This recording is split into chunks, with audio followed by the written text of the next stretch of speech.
ये ध्यान सूत्र है, meditation makes you actively inactive and inactively active. ध्यान तुम्हें सक्रिय रूप से निष्क्रिय बनाता है और निष्क्रिय रूप से सक्रिय।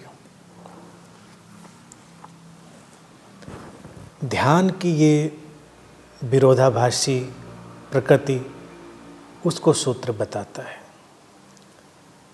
सक्रिय रूप से निष्क्रिय, एक्टिवली इनएक्टिव, और निष्क्रिय रूप से सक्रिय, इनएक्टिवली एक्टिव।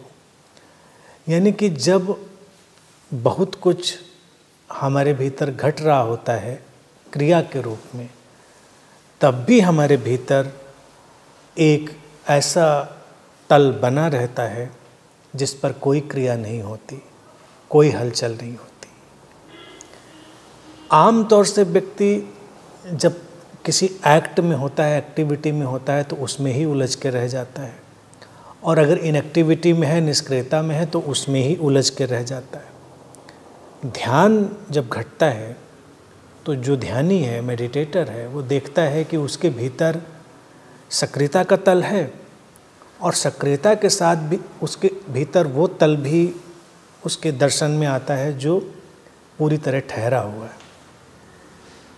ये जो निष्क्रियता है, ये निष्क्रियता एक आंतरिक अवस्था के रूप में है। इसी तरह से अगर हम इसको उल्टे ढंग से देखें कि जब वो विश्राम में है, रिलैक्सेशन में है, तब भी वो पूरी तरह से जीवन के सक्रिय आयाम से जुड़ा होता है। जीवन में जो विचार के तल पे, भाव के तल पे सक्रियता है, उसमें वो पूरी सहभागिता कर रहा होता है। और विश्राम के साथ ही वो पूरी तरह अपनी एक्टिविटी का जो विस्तार है उससे जुड़ा रह पाता है। यानी कि उसको विश्राम के लिए कोई अलग वक्त नहीं चाहिए, उसको विश्राम के लिए कोई अलग स्थिति या अवस्था नहीं चाहिए। वो विश्राम पूर्ण है, विश्राम पूर्ण होकर ही वो सारे कार्य कर रहा है। ये एक खूबसूरत मेडिटेटिव स्टेट है, ध्यान की एक सुंदर अवस्था है, जब हम एक बड़े ही परफेक्ट बैलेंस में, पूरे संतुलन में होते हैं। और ये चीज़ इसको जब हम देख लेते हैं तो जीवन अभूतपूर्व ढंग से एक हार्मनी में आता है।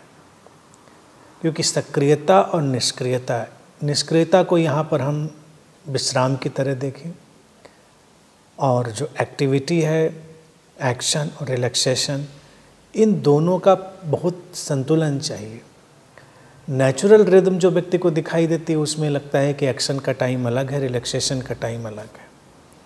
लेकिन अगर हम समझेंगे और ध्यान में जाएंगे तो हमको दिखाई देगा कि दोनों एक साथ चलते हैं, दोनों में कोई भेद नहीं है। हम चाहे इधर से देखें या उधर से देखें, हमारे भीतर स्टिलनेस और एक्टिविटी या रिलैक्सेशन और एक्शन दोनों विद्यमान होते हैं, और दोनों को साथ देख लें तो जीवन हमेशा 24/7 ध्यानपूर्ण बना रह सकता है।